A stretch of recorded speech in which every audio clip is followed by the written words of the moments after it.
Hi hello నమస్తే. నేను మీ కట్టా కార్తీక్. రామ్ చరణ్ నటించిన గేమ్ చేంజర్ మూవీపై భారీ కుట్ర జరిగిందా? ఇవాళ ఆ కుట్రకు పాల్పడ్డ కొంతమందిని పోలీసులు అరెస్ట్ చేశారు. తెలంగాణ పోలీసులు, సైబర్ క్రైమ్ పోలీసులు శ్రమించి ఆ మొత్తం కుట్రకు సంబంధించిన విషయాలు ఒక్కొక్కటిగా వెలుగులోకి తీసుకొస్తున్నటువంటి పరిస్థితి చూస్తూ ఉంటే ఒక పెద్ద కుట్రే గేమ్ చేంజర్పై జరిగింది అనేటువంటిది అర్థమవుతుంది. ఒకవైపు పైరసీ, ఇంకోవైపు నెగటివ్ టాకు, ఇంకోవైపు వేరే హీరో బొమ్మలు పెట్టి మరి హీరోకి మధ్య గొడవలు సృష్టించే క్రమం, ఇవన్నీ చూసినప్పుడు ఎలా చూడాల్సిన పరిస్థితి కనపడుతోంది. మొత్తం ఈ కుట్ర మీద మనతో ఎనాలిసిస్ చేయడానికి ప్రముఖ సినీ రాజకీయ విశ్లేషకులు చంద్ర శ్రీనివాసరావు గారు ఉన్నారు. సార్ నమస్కారం. నమస్కారం కార్తీక్. సార్, తెలంగాణ పోలీసులు ఒక భారీ కుట్రని బయట తీసుకొస్తా ఉన్నారు. గేమ్ చేంజర్ మూవీని ఒకటి బయటికి లీక్ చేయటం, పైరసీ చేయటం, రెండు సినిమాని నెగిటివ్ టాగ్ క్రియేట్ చేయటం. ఒక పెద్ద నెట్వర్క్ యుఎస్, యూకే అకౌంట్ నుంచి తెలంగాణ, ఆంధ్రప్రదేశ్లో కూడా అకౌంట్ క్రియేట్ చేసి ఒక టీం దీని వెనకాల పెద్ద నెట్వర్కే ఉందనేటువంటిది. సినిమాని హెచ్డీ క్వాలిటీలో పైరసీ చేసి సినిమా బయట ఎలా అంటే ఈవెన్ దో పండక్కి పోతున్న బస్సుల్లో కూడా షో చేసినటువంటి పరిస్థితి. ఎలా చూడాలి ఈ కుట్రని? దారుణం అండి. మంచి సినిమా, ఫీల్ గుడ్ మూవీ సంక్రాంతికి 10వ తారీఖు రిలీజ్ చేశారు. 450 కోట్లు ఖర్చు పెట్టి తీశారు. అవును. భారీ తారాగణం. గ్లోబల్ స్టార్గా ఎదిగిన రామ్ చరణ్ అద్వితీయమైన పాత్ర పోషించాడు. నేను ఎందుకంటే ఎర్లీ మార్నింగ్ 4 o'clock నేను కూడా షో చూశాను కదా. అవును. ఒక ఐఏఎస్, ఐపీఎస్, ఒక కాలేజ్ స్టూడెంట్ ఒక అప్పన్న పాత్రలో ఒదిగిపోయాడు. అంటే రంగస్థలంలో మనం చూసిన నటుడి నుంచి నెక్స్ట్ లెవెల్లో దీంట్లో చూపించాడు దర్శకుడు శంకర్. మరి అటువంటి సినిమాని మనం ఏ విధంగా చూడాలి? నెక్స్ట్ మన పిల్లలకి మనం ఏ విధంగా మనం చేయాలి సార్? చెప్పండి సార్ కార్తీక్ గారు. అవును. అవన్నీ కూడా మర్చిపోయి ఇట్లా పైరవీస్ చేసేవాళ్ళు ఏం చేయాలి? తాటా తీసి వదిలిపెట్టాలి. అంటే ఇప్పుడు వినపడుతున్న టాక్ ఏంటంటే దీని వెనకాల ఒక పెద్ద స్టార్ హీరో ఉన్నాడు.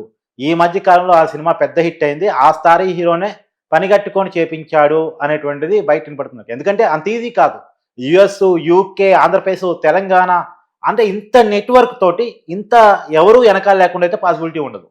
సరే, ఆ హీరోకి అయితే ఫస్ట్ రోజు పర్మిషన్స్ ఇచ్చారు, ముందు రోజు సినిమా రిలీజ్ చేసుకోవడానికి అవకాశం ఇచ్చారు. దానివల్ల 280 కోట్ల ఆదాయం వచ్చింది. సరే, ఆ తర్వాత ఆమె రేవతి చనిపోవటం, పరామర్శించకపోవటం, రేవంత్ రెడ్డి గారు స్పందించడం, ఇవన్నీ కూడా చక్కచక్క జరిగిపోయింది. సరే, ఆ కలెక్షన్స్ ఎక్కడ ఆగల. ఒక హిందీ బెల్ట్లోనే 800 కోట్ల కలెక్షన్స్ వచ్చినాయి. ఓవరాల్గా చూసుకుంటే ఆ సినిమా బాగానే కలెక్షన్స్కి వెళ్తుంది.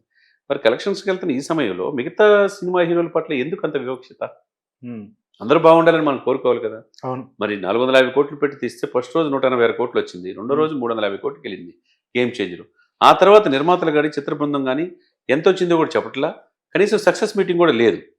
అంటే డిప్రెషన్లో పడిపోయారు ఈ పైరసీని చూసి. ఆవేదన అర్థమైంది. కానీ ఒక మంచి సినిమా సమాజం మనం ఏమిస్తాం సార్? మంచి ఆఫీసర్ కావాలంటే ఒక ఐఏఎస్ ఆఫీసర్ అయితే ఆ సమాజం, ఆ రాష్ట్రం, ఆ దేశం బాగుంటుంది అనుకుంటాం. నీకు గుట్కాలు తీసుకొని పోలీసుల మీద ఉచ్చబోపించావు, పోలీసుల మీద ఉచ్చబోసేవాడు కావాలా? లేకపోతే ఇటువంటి అక్రమార్కుల్ని, రెడ్ శాండిల్ స్మగ్లర్స్ ని ఉచ్చపోపించేవాడు కావాలా? మనం చెప్పండి, మనలో మనం. అవును అవును.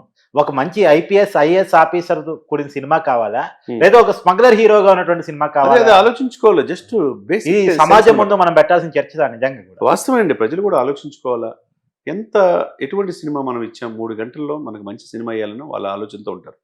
3.5 సంవత్సరాలు ఆ సినిమా తీసి నాకు డైలాగ్ గుర్తొస్తుంది. మహేష్ సినిమాలో పోలీస్ ఆఫీసర్ అంటాడు, గాంధీ అని సినిమాతి ఎవరు చూడరు, అదే ఫ్యాక్షనిస్ట్ అని బాంబులతో కత్తులతో సినిమాతి చూస్తారు. ఆ సినిమా గుర్తు. అదే గాంధీ మహాత్ముడు పోటీ చేస్తే ఇప్పుడు గెలిచే పరిస్థితి లేదు. అవును. కాబట్టి ఇక్కడ ఏంటంటే నేనేమంటానంటే అండి కార్తీక్ గారు, ప్రజలు చాలా చైతన్యవంతులు. అటువంటి ప్రజలు ఇప్పుడు మంచి సినిమా సంక్రాంతి రావాలని 10వ తారీఖు రిలీజ్ చేశారు. చేసినప్పుడు ప్రపంచవ్యాప్తంగా రిలీజ్ చేస్తే మంచి టాక్ నడుస్తుంది. ఈ సమయంలో దాన్ని నెగిటివ్ టాక్ చూడకుండానే ఇది బాగలేదని ప్రచారం చేయటం. అవును. అసలు సెకండ్ హాఫ్లో ఏమి లేదంటాం, ఫస్ట్ హాఫ్లో ఏమి లేదంటాం.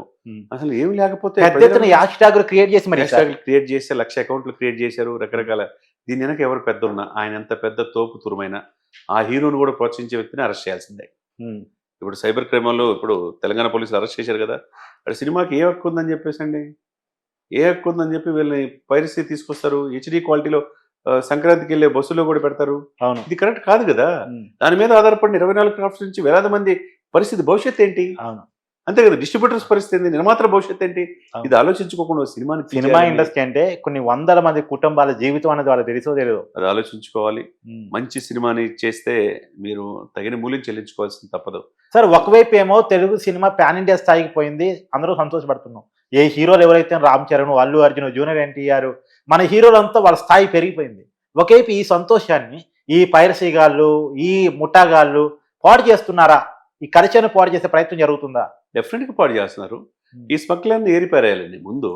ఇప్పుడు గుట్కాలు తిని సమాజానికి ఏ విధంగా నేను సంకేతం ఇస్తాను హ్మ్. అంటే రెడ్ శాండ్లు ప్రకృతిలో ఉన్న అడవులు కొట్టేయమని చెప్పి సలహా ఇస్తావా? అటువంటి సినిమాలు మీరు చూస్తున్నారు. ఒకేపేమో Collections వస్తున్నాయి. ఆంధ్రప్రదేశ్ డిప్యూటీ సీఎంగా ఉన్న పవన్ కళ్యాణ్ గారు ఎర్రచందనం ఎట్టాపాలి, అడవులను ఎట్ట కాపాడుకోవాలి, అటవీ సంపదని ఎలా కాపాడుకోవాలని ప్రయత్నం చేస్తూ పోరాటం చేస్తూ ఉంటారు. అడవుని కబ్జా చేసినటువంటి పాత నాయకుల కథలు పడతా ఉంటారు.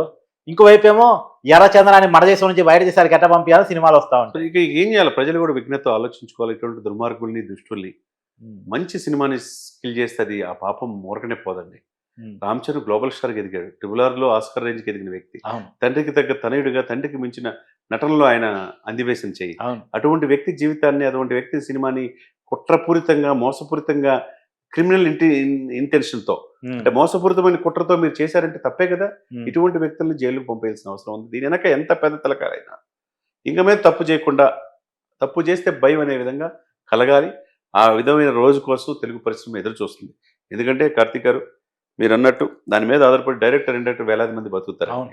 ఓ మంచి సినిమా రిలీజ్ అయ్యి కలెక్షన్స్ వస్తే అందరూ బాగుంటారు. నేను ఇంకోటి కూడా సార్, నేను డైరెక్టర్ని, హీరోని, నిర్మాతను కూడా చూడను.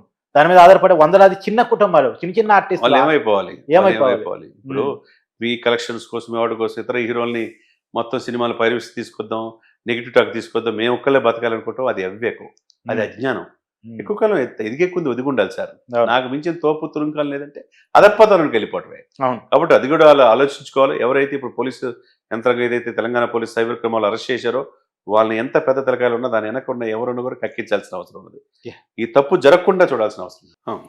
కార్తీక్ గారు దీన్ని బట్టి ఒక విఘ్నత గల మీరు జర్నలిస్ట్గా కావచ్చు, అనలిస్ట్గా కావచ్చు, మంచి సినిమా 3 గంటలు అలరించే విధంగా ఉండాలి. కానీ అలరించే సినిమాల్లో మన పిల్లలకి భవిష్యత్తుకి ఈ సినిమా స్ఫూర్తి పొందాలి. కానీ మనం సంఘ విద్రోహ శక్తులుగా తయారవ్వకూడదు.